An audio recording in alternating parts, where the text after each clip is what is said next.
আমার বিয়ে হয়েছে সেই ছোট থাকতে, যখন আমার বয়স 6 বছর, আমার চাচাতো বোনের বয়স তখন ছিল 5 বছর। যদিও বিয়েটা দুই পরিবারের ইচ্ছার উপর ভিত্তি করে হয়েছে, তবে সবার আনন্দের থেকেও আলাদা।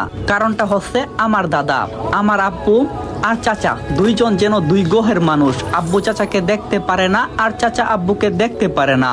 তাই দাদা আমার আর তাসিয়ার বিয়েটা ছোট থাকতে দিয়েছে, যাতে ওদের সম্পর্কটা খারাপ না হয়, যেন সম্পর্কটা টিকে থাকে দুই ভাইয়ের। কিন্তু কাবিননামায় দাদা দুইটা কথা উল্লেখ করেছে খুব আলাদাভাবে। সেই কথাটা না হয় আমি পরে বলি। দাদা মারা গেছে আমাদের বিয়ের 3 বছর পরে।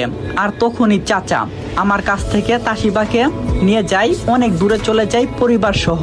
আমার দাদার 2টা বাড়ি ঢাকায়, আর উনার 2 ছেলে যেহেতু, তাই দাদা মারা যাওয়ার আগে দুইজনের নামে 2টা বাড়ি দিয়ে গেছে। তাই চাচা তাসফিয়াকে নিয়ে অন্য বাড়িতে চলে গেছে। তাসিবার সাথে আমার দেখা হয় না আজকে 8 বছর যাবত, কারণ আমি চিনি না চাচার ওই বাড়ি, তাই যেতে পারি না। রুমে শুয়ে শুয়ে তাসিবা আর আমার পিচ্চিকালের গুন্ডি বউটার ছবি দেখতেছি। কত কিউট ছিল আমার বউটা, এখন মনে হয় অনেক সুন্দর হয়ে গেছে। তখনই আম্মু বলল, খালি এই ছবিটা দেখলেই হবে? কোনোদিন তো আর খুঁজে পাবি না। তোর চাচা থাকলে সম্ভব হতো, উনি মারা গেছে, এখন আর সম্ভব না। তাছাড়া তাসিবা কোথায় আছে তুই জানিস না। এখন তোর চাচা, তোর আব্বু এই বিয়ে কোনোদিন মেনে নেবে না। সময় থাকতে ভালো একটা মেয়ে দেখে প্রেম করে বিয়েটা করে নিলেই ভালো হবে। আমি বললাম, এত বছর ধরে তাসিবাকে ভালোবাসি, আর এত সহজে আমি ভুলে যাব ওকে? কখনোই না। আম্মু বলল, তাহলে সারা জীবন এই ছবিটা নিয়েই থাকতে হবে, তাসিবাকে দেখতে তুই কখনো পাবি না। আমি বললাম, আম্মু তুমি বলো না তাসিবা ঢাকা কোথায় থাকে, আমি গিয়ে তাসিবাকে নিয়ে আসবো। প্লিজ আম্মু তোমার পায়ে পড়ি, তুমি একবার আমাকে বলো। আম্মু বলল, তোর কি মনে হয় তুই যাবি আর তোর চাচা তাসিবাকে তোর হাতেই তুলে দেবে? আর তোর আব্বু যদি জানতে পারে তাহলে আমাকে এই বাসা থেকে বের করে দেবে। আমি বললাম, তাহলে আমি অন্য মেয়েকে বিয়ে করছি না, তোমার নাতি আর নাতনির মুখ দেখা লাগবো না। ঠিক তখন আব্বু বলল, কে শুনি নাতি নাতনির মুখ দেখতে পারবে না? আমি তখন বললাম, পাশের বাসার চাচার ছেলের বউয়ের নাকি কোনো সন্তান হবে না, তাই আম্মুকে ওনারা বলেছে আমার জীবনে নাতি নাতনির মুখ দেখতে পারবো না। আব্বু বলল, কেন? ওনার সাথে আমার বিকালে তো দেখা হয়েছে, উনি তো আমাকে বলেছে ওর ছেলের বউয়ের সন্তান হয়েছে।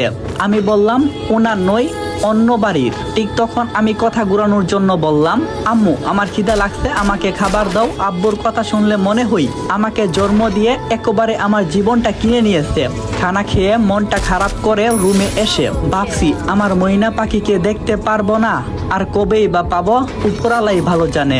তাসিবার ছবিটা বুকের উপর নিয়ে ঘুমিয়ে পড়ছি। একটু ছোট্ট করে আমার পরিচয়টা দিয়ে নেই, আমি সাজ্জাদ, অনার্স 2য় বর্ষে পড়ি, আর বাবা নিজের ব্যবসা করে, আম্মু বাসায় থাকে। আমি তাদের একমাত্র ছেলে। তাসিবার সাথে আমার বিয়ে হয়েছে, তা আপনারা সবাই ভালোই বুঝতে পারছেন। এখন ঘুমাই, বাকি কথা ঘুম থেকে উঠে বলবো। সকালে ঘুম থেকে উঠে কলেজে যাব এমন সময় আব্বু বলল, দেখ সাজ্জাদ, এখান থেকে কোন মেয়েটা তোর পছন্দ? আমি বললাম, সামনে তো কোনো মেয়ে নেই, তাহলে কি করে বলবো?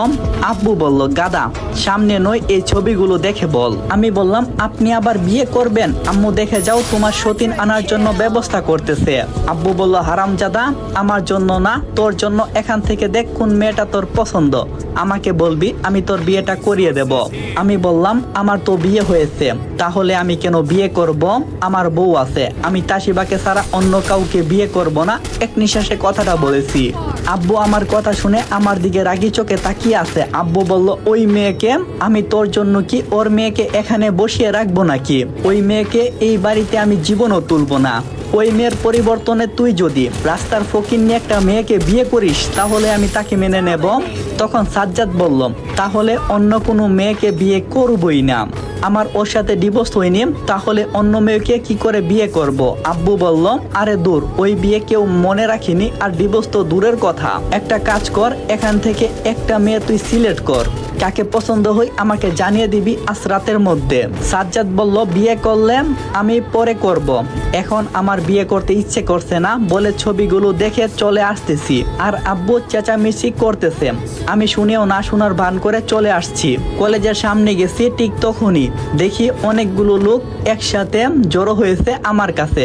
কাছাকাছি গিয়ে তাকিয়ে দেখি একজন মধ্যবয়স্ক মহিলা অ্যাক্সিডেন্ট করে পড়ে আছে, কেউ তাকে ধরছে না। আমি গিয়ে উনার মাথাটা তুলে আমি তো অবাক হয়ে গেছি, আরে উনি তো আমার